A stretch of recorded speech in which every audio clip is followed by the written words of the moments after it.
नमस्कार दोस्तों आज के इस वीडियो में आपके लिए बहुत ही महत्वपूर्ण जानकारी आपको देने जा रहा हूँ और वो आपको बहुत अच्छे से समझना होगा और गहराई से समझना होगा कि मैं आपको क्या बताने जा रहा हूँ।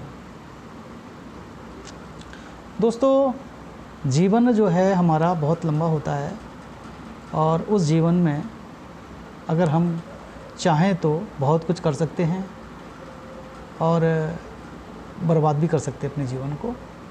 तो मेरा तो कहना यही है कि जीवन में आगे बढ़कर हमें बहुत कुछ हासिल करना होता है और करना भी चाहिए। एक बहुत ही महत्वपूर्ण बात यह है कि हमें अपने लक्ष्य का पता होना बहुत ज़रूरी है। हमारा लक्ष्य क्या है?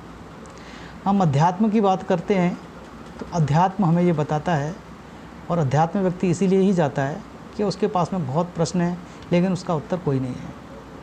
तो वहाँ अध्यात्म ही एक ऐसा जो है विषय है जहाँ पर वो उसको संतुष्टि मिलती है। अध्यात्म से तात्पर्य है अध्ययन करना, आत्मा का अध्यात्म होता है। आत्मा का अध्ययन ही अध्यात्म है। और आत्मा का अध्ययन हम कैसे करेंगे? उसके लिए हमें चिंतन और मनन करने की आवश्यकता होती है। जीवन में आए हैं और ऐसे ही बिना कुछ जाने अगर हम चले गए तो फिर जीवन का कोई अर्थ नहीं है। तो मित्रों, हमको जीवन में अपने नित्यक्रम करते हुए और सभी प्रकार के सुखों को भोगते हुए हमें इस पर भी तत्पर तैयार रहना चाहिए कि हमें जीवन में आए हैं, उसका लक्ष्य क्या है, हमें उस लक्ष्य पर पहुंचना है और क्या मतलब जो है कारण है हमने जन्म लिया है। तो ये हमें समझना चाहिए और इसको हमें थोड़ा सा जानना चाहिए। दोस्तों, इसके लिए मैं आपको मेडिटेशन की या ध्यान योग की सलाह ज़रूर दूंगा और ध्यान योग कर आपको ये समझना चाहिए कि ये है क्या, और ध्यान के माध्यम से ही हम अपने जीवन को बहुत अच्छा और कहते हैं ना सुख समृद्धि वाला बना सकते हैं। वो आपको थोड़ा अटपटा लगेगा क्योंकि ध्यान की जब बहुत आगे हम स्टेज पर पहुंचते हैं, मेडिटेशन के बहुत आगे हम स्तर पर पहुंच जाते हैं, तो ये चीज़ें स्वतः ही महसूस होने लगती हैं कि हम जो कह रहे हैं, हम जो कर रहे हैं वो अपने आप ही पूर्ण हो रहा है। अभी आपको ये बात शायद अटपटी लगे, लेकिन ये बात सच है मित्रों कि जब हम ध्यान करके, मेडिटेशन करके एक बहुत अच्छे स्तर पर हमारा ध्यान लगने लगता है, ऊंचाइयों पर हम अंदर से होने लगते हैं, तो हमें हमारे कहे हुए वचन सत्य होते प्रतीत होते हैं और हम और ऊंचाइयों पर जाने लगते हैं, पहुंचने लगते हैं। सफलता हमारे कदमों को चूमने लगती है। मेडिटेशन करके हम अपनी आत्मा पर पहुंचना, ये मतलब हमारा लक्ष्य होता है। ध्यान का लक्ष्य यही है कि हम ध्यान करते हैं तो हम अपने मन को एकाग्र करते हैं। मन जब एकाग्र होता है तो आत्मा हमारी जो है वो हम उसको समझ पाते हैं। आत्मा को हम जब भी समझ पाते हैं जब हम मन को एकाग्र, अपने आप को एकाग्र करने लगते हैं, मन को एकाग्र करने लगते हैं, तब हमें आत्मा का दिग्दर्शन होता है। और ये भी आपके प्रश्न होंगे कि ऐसा हम क्यों करें, मन को एकाग्र करके इतनी मेहनत क्यों करें और आत्मा को मानने की मेहनत क्यों करें? तो दोस्तों, उसके लिए मैं कहना चाहूँगा कि संसार में आप कितना भी कमा लेना, कितना भी सुख वैभव इकट्ठा कर लेना, लेकिन आप भोग नहीं पाओगे। सुख को सिर्फ योगी ही भोग पाता है, और सुख को सिर्फ जानकर जो आध्यात्मिक होता है वही भोग पाता है। जो आध्यात्मिक होगा और जो क्या नाम है तप किया हुआ मुनि होगा, तो वही इस जो है भोग को भोग पाता है। क्योंकि आपने बहुत धन कमा लिया, पैसा कमा लिया, ख्याति कमा ली, लेकिन उसको भोगने के लिए वो आपका शरीर ही नहीं है तो फिर वो किस काम का, धन किस काम का। इसलिए अध्यात्म बहुत ज़रूरी है, क्योंकि अध्यात्म में वो आयाम है कि आपको ये पता रहता है कि आप मरने वाले हैं, उसका ज्ञान, आपके मन का ज्ञान, और आपके बाद में शरीर छोड़कर आपको कहाँ जाना है उसका ज्ञान। मन के सारे आयाम खुल जाते हैं, आत्मा के सारे आयाम खुल जाते हैं। व्यक्ति एक ऐसा जानकार हो जाता है, ज्ञाता हो जाता है कि उसको सब कुछ पता होता है। वो जन्म लेता है, वो मरता नहीं है। ये सिर्फ अध्यात्म में ही ये संभव है। दोस्तों, ये बात तो आपको बहुत आगे समझ में आएगी। अभी हम स्टार्टिंग कर रहे हैं, तो मैं सिर्फ अभी ध्यान के बारे में आपको बताऊंगा कि ध्यान के जैसे जैसे हम स्तर पर हम आगे बढ़ते हैं तो हमारे होता क्या है शरीर में, होता यही है कि हमारे शरीर में जो सप्त चक्र हैं उनका धीरे धीरे खुलना होता है। और सप्त चक्र जब खुलते हैं, प्रथम चक्र मूलाधार है, इसी तरह से उसके ऊपर जो है स्वाधिष्ठान चक्र है, फिर मणिपूरक चक्र है, फिर जो है हृदय चक्र है, अनाहत बोलते हैं जिसे, विशुद्ध चक्र गले पर है, और उसके बाद जो है विशुद्ध के बाद में जो है जो आज्ञा चक्र है, फिर उसके ऊपर सहस्त्रार है। तो अभी तक दोस्तों ये पता ही नहीं है, लोग जो मेडिटेशन कर रहे हैं वो सिर्फ इतना ही जानते हैं कि भाई हमें तमाम तरह के जो है वो खुले हुए हैं मेडिटेशन सेंटर, तो उसमें सिर्फ जो लोग मेडिटेशन करते हैं उनको सिर्फ इतना ही मालूम है कि भाई हमको तनाव मुक्त हो जाते हैं और अच्छा लगता है, मन फ्रेश हो जाता है, इसलिए हम मेडिटेशन करते हैं, क्योंकि वो उसके आगे बढ़ नहीं पा रहे हैं। तो जो बढ़ना चाहते हैं और जो भटक गए हैं उसमें, तो ये वीडियो उनके लिए है। क्योंकि मित्रों, मैं मेडिटेशन के बहुत आगे जाके बहुत कुछ समझ चुका हूँ। जो कुंडली जागरण का विषय है वो उसके आगे ही कई विषय है। कुंडली जागरण करने वाला व्यक्ति और कुंडली जागरण जो जिसके साथ होता है वो इस पूरे कुंडली रहस्य, मन के रहस्य और जो आत्मा का रहस्य है और ये ध्यान का जो रहस्य है वो ही बता सकता है। बाकी सारी बातें तो मिथ्या हैं। बाकी जो बताने वाले हैं वो मन का वहम बताएंगे और पढ़ी हुई किताबों में बातें को वो फिर से आपको बता देंगे। लेकिन सच्ची बात वो होती है जो व्यक्ति कर कर आपको बताता है, वो सच्चाई है। उसमें व्यक्ति को सब कुछ नॉलेज रहती है, कोई किताब का वहाँ सहारा नहीं है, किसी प्रकार का कोई वो नहीं होता है कि हमें उलझन नहीं होती है, उलझन नहीं होती है।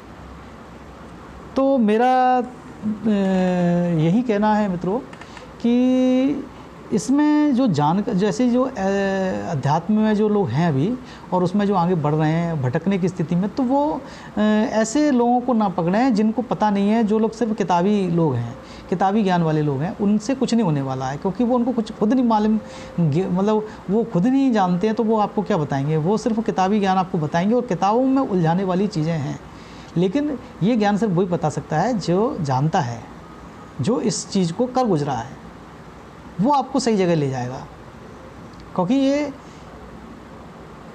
लोगों ने ये लिखा है कि ये ज्ञान जो है, अध्यात्म का ज्ञान व्यक्ति को योगी बना देता है, यानी कि आपको संसार से अलगाववादी बना देता है, संसार से अलग वाला व्यक्ति बना देता है। लेकिन ये पूरी तरह सही नहीं है। आप क्या चाहते हैं वो इसके अंदर है, आपको क्या चाहिए वो इसके अंदर है। मेडिटेशन एक बहुत बड़ी ताकत है, ध्यान एक बहुत बड़ी शक्ति है, और उसमें हम जैसे जैसे आगे बढ़ते हैं हम शक्ति संपन्न होते जाते हैं और हम आगे बढ़ते जाते हैं और हम अपनी की हुई चीज़ों को प्रतिपादित होते हुए देखते हैं। ये है ध्यान। अब जैसे कि शॉर्ट में मैं आपको बता रहा हूँ, उसके बाद में हम आगे उसके रहस्यों का पर्दापण भी करेंगे। हम ध्यान करते हैं और ध्यान में हमें अनुभव होने लगते हैं। जैसे कि हम ध्यान कर रहे हैं, हम शरीर को एकाग्र करते हैं तो हमें ये अनुभव होने लगते हैं कि हमारा शरीर जो है, हमारे जो है मन हमारा शरीर से अलग हो गया, हमारी आत्मा हमारे शरीर से अलग हो रही है और दोनों एक दूसरे से अलग हो रहे हैं और हमें डर सा अनुभव होता है और हमें ऐसा लगता है कि हमारी आत्मा हमारे शरीर में से बाहर हो रही है। और दोस्तों, आपको शायद ये पता नहीं है कि शायद इसी को ही देखकर, इसी क्रिया को होते देखकर व्यक्ति अपने आप को ये सोच लगता है कि हमें तो आत्मदर्शन हो गए, आत्मचिंतन हो गए और हम संबुद्ध हो गए और हम जो है जानकार बन गए, हम गुरु बन गए। लेकिन ये बात कहीं से कहीं तक कुछ भी नहीं है। ये अनुभूति, कोई ऐसी अनुभूति नहीं है जिसमें व्यक्ति ये कह सके कि मैं जो है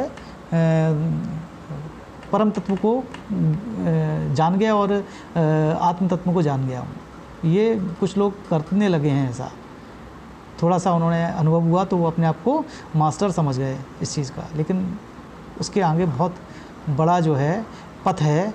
ये अभी सिर्फ क्या गुरु बनने के बाद में फिर वो वहीं रुक जाते हैं, फिर उसके आगे बढ़ नहीं पाते हैं।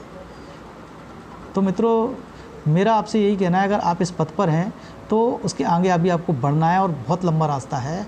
और जब वो रास्ता जो है कहाँ ख़त्म होता है, वो आत्म साक्षात्कार भगवत दर्शन पर ख़त्म होता है। भगवत दर्शन से तात्पर्य है कि परमात्मा दर्शन तक जब तक आप ना पहुंच पाए तब तक आप बीच में कहीं अटके नहीं, भटके नहीं, रुके नहीं।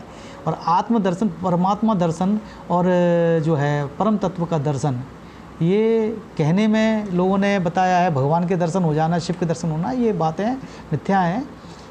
परमात्मा का दर्शन हमें उस स्थिति में सहस्तार पर पहुंचने पर होता है और वो ऐसा होता है जो निराकार की अवस्था होती है, उसमें हमको स्वयं ही उस निराकार में हम समाहित हो जाते हैं और हमें वही दिग्दर्शन होता है कि हम निराकार हो गए हैं। और निराकार का दर्शन यानी कुछ नहीं दिखना और कुछ नहीं में हम बिल्कुल जो है निराकार अवस्था हमारी हो जाना, ये मतलब जो है हमें दिखाई देता है, अनुभव होता है और यही परमात्मा दर्शन कहा गया है। आपको अनुभव करना होगा कि मूलाधार से लेकर धीरे धीरे जो है कुंडलनी ऊपर उठती है और धीरे धीरे चक्रों को भेदती हुई जाती है। और प्रथम चक्र से जब वो बढ़ना शुरू होती है तो हर पग पर, हर चलन पर कुंडली के हमें एक नए नए एहसास की अनुभूति होती है। वो एहसास ऐसे होते हैं कि आप उसको किसी भी व्यक्ति से बखान नहीं कर पाओगे, क्योंकि आपके पास शब्द नहीं होंगे, आपके पास वो शब्द नहीं होंगे कि आप उनको बता सको कि मेरे साथ में क्या अनुभव हो रहा है। और सामने वाला समझ नहीं पाएगा कि अनुभव इनको क्या हो रहा है, क्योंकि वो बताने की बात नहीं है। और इसलिए जो योगी हैं, जो जानकार हैं, वो अपने अनुभवों को शेयर नहीं कर पाए, क्योंकि वो किसी के समझ में आएंगे नहीं। और जो जिसको वो बताएंगे उनको जब समझ में नहीं आएंगे तो उनको फ़ायदा क्या बताने से। लेकिन जो व्यक्ति इस पथ पर अग्रसर है, इस मार्ग पर जा रहा है, उसके लिए बहुत ज़रूरी है, उनको ये चीज़ समझना होगी कि वो इस चीज़ को जाने और इस पथ पर जो चल रहे हैं उनके साथ में जो जो अनुभव हो रहे हैं वो उन अनुभवों से समझ जाएंगे कि हम बिल्कुल, हमारा जो पथ है वो सही जा रहा है, हमारा रास्ता जो सही जा रहा है। तो जैसे कि मैं अभी छोटी सी बात आपको बताने जा रहा हूँ कि जैसे कि आप अध्यात्म में अगर इस स्थिति पर पहुँच गए हैं कि आपका कुंडली का प्रथम चक्र खुल गया है, जिसको मूलाधार कहते हैं। मित्रों, मूलाधार से हम वापस वहीं पर उस बात को द्वार से कहना चाहेंगे जो कि बहुत ज़्यादा ज़रूरी है आपके लिए, जो कि हमने पहले वीडियो में बताई है कि जीवन में आए हो तो समृद्धि लाना बहुत ज़्यादा ज़रूरी है। तो प्रथम चक्र हमारा मूलाधार है और वो मूलाधार चक्र के अंदर समृद्धि हमारी कैद है।